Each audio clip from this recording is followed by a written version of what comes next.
Hi guys, welcome back to Earth to Rosita. If you're new here, please hit the subscribe button.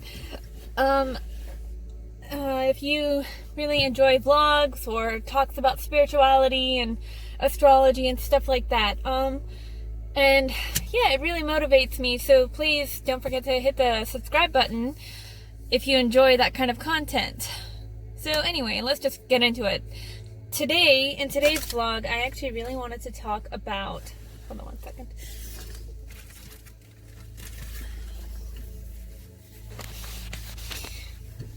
Okay, I wanted to talk about compatibility, but I wanted to take it up a little bit, take it a little bit further and talk about, why we meet certain people at certain times in our life and how astrology kind of integrates with that. So, I think that, the base belief of astrology is,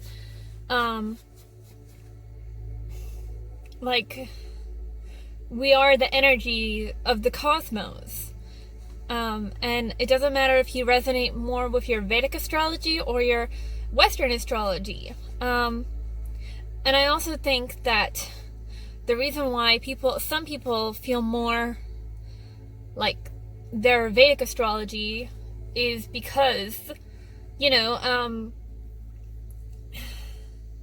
that is the energy that we're tapping into this universe, and our other self. I believe in alternate universes, and there's another version of us on some other second planet or something, second Earth.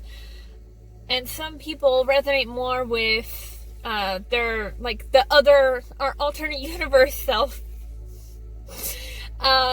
They resonate more with their Western astrology. So I think that's what that is.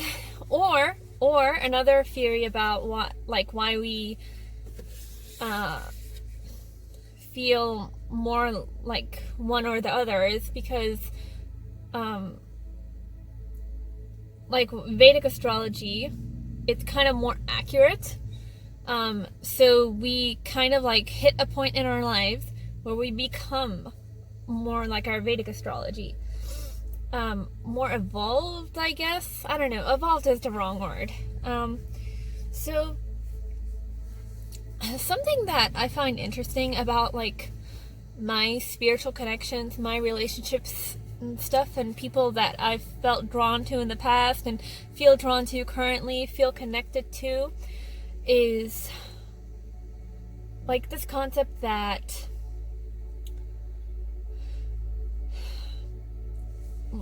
the people that resonate the most with you tend to have similarities in their chart to yours. So what I mean by that is for example, my best friend and I, so I'm a Scorpio sun, she's an Aries sun. So the commonality between that is that she is ruled by Mars and I'm minor in Mars. So that's one common thing. And we both have air moons. And we also have our Venus placement in as a mutable sign.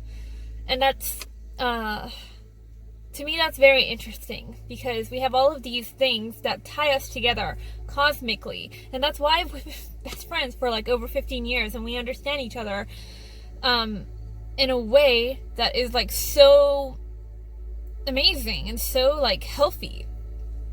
We never get into each other's faces too much, and when we do, that's when we know it's time to step back and stuff, which is rare. I think that we've only ever fought for real maybe 3 times in the last 20 years. I don't even know how long we've been friends. That's how strong our bond is. And my sister, for example, she is in Vedic, she's more her Vedic astrology. So in Vedic astrology, she is a Virgo sun and an Aries moon. but she's also got a Pisces rising like myself. So there is a strong connection there, but we butt heads a lot. And that's because we have like our moon placement is the opposite sign on the astrological wheel. So she's the god of war and I'm the god of peace.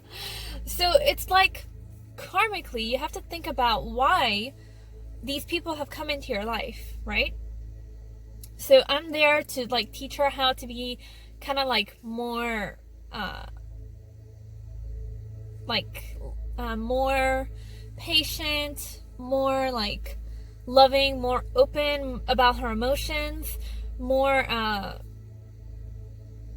gentle in a couple of ways, and she's there to like help me toughen up a little bit, you know, and like be a bit more like action and logical and stuff like that, be more masculine, because Libra is kind of more feminine.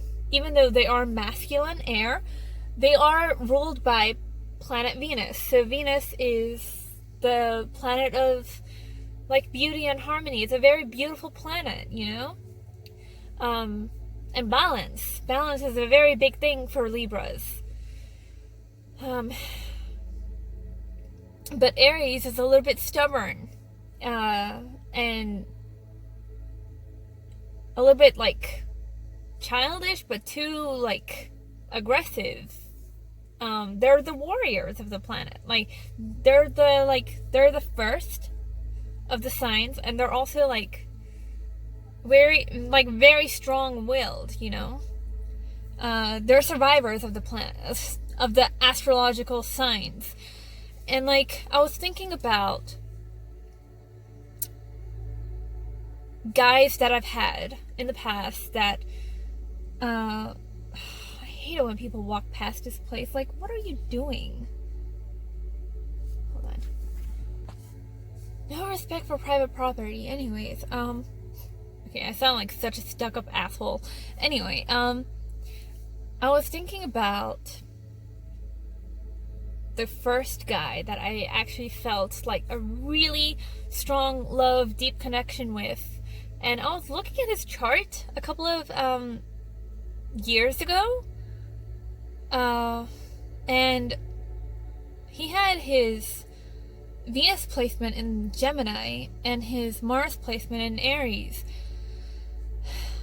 So obviously, like, there is going to be an instant connection when like these two energies interact with each other, because I have my Venus placement in Sagittarius and he has his Venus placement in Gemini. So they are opposites of on the astrological wheel. Even though our suns aren't really supposed to click instantly in love, our Venus placements helps with that.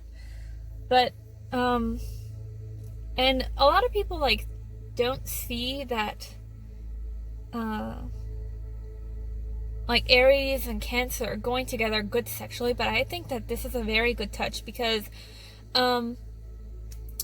Aries is a very, like, even though they are very like quick and they're very sexual in a way that Cancer really isn't. Cancer is actually a little bit sexual, because Cancer is the mother, so she craves to have, you know, like, she has a sexual desire. She's the mother. She has to like reproduce. You have to like have sex to have a baby, right? So, where these two can like bond over is, you know, like the fact that, like, particularly if an Aries Mars is in the consciousness of a male, and a Mars in Cancer is in the consciousness of a female, this is going to be a little bit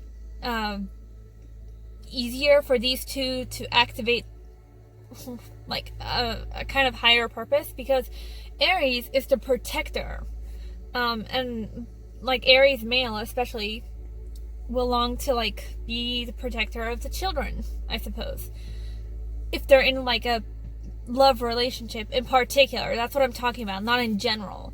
And Cancer craves to be the mother, so that is where these two can like kind of meet each other halfway, if they're particularly if they're in a long-term relationship, not like, oh yeah, friends with benefits, because I don't think that like they'd have really good sex, but long-term, because like Aries, okay, now I'm just talking about sex too much. I'll just stop. You get my point. And I was thinking about other things that tie people together, like for example, like a Libra moon with a Taurus moon. Yes, these two don't like the way that they express themselves emotionally is very different, but the fact that they have like they're sharing a planet, but Taurus is also like minor in Ceres, pretty sure that's how you say it. They have something that makes them understand each other, but they can also butt heads in like, if like for instance, because Libra will have trouble communicating how they feel because they let things go a lot quicker than Taurus, and Taurus kind of just like keeps things hidden, also because they don't like conflict.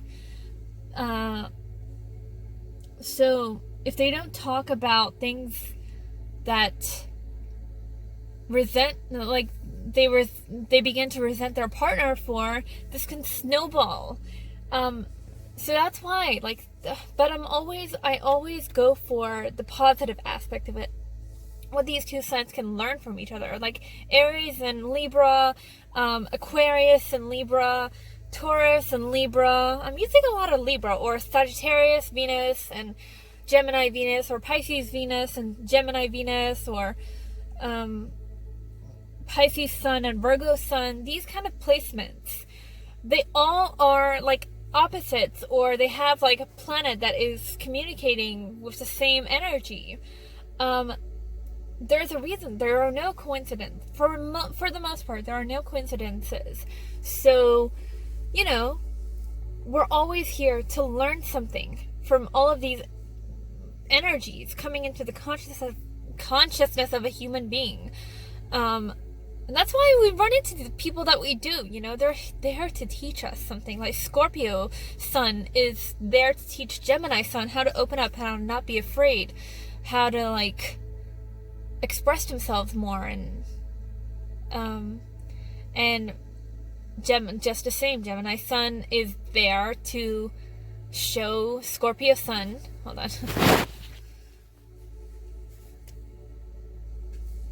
Just the same, Scorpio Sun, like Gemini Sun, is there to teach Scorpio Sun to be more logical, to not be as emotional and like irrational. And yeah, so that's my rant for today. I hope that you guys got something out of this. And I also wanted to add in that there are 12 energies in the astrological wheel, and only 6 of them are relevant. So it's the rising, the sun, moon, Mercury, Mars, and Venus when you are trying to figure somebody out.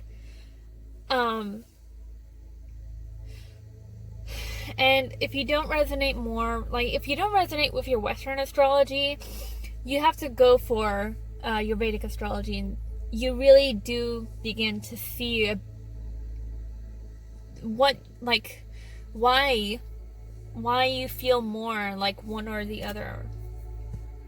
So yeah, hit subscribe if you enjoyed this video and you want to see more videos like this. Give this video a like if you agreed with what I said. If you want to know more about astrology, I have a series of the elements coming up. I'm just like a little bit, things are going on outside of YouTube world. So yeah, I'll get back to you guys about the elements, because fire element is next, and how it influences astrology and stuff like that. So if you wanted to see that series, go ahead and subscribe, and yeah, have a lovely day or night. Bye.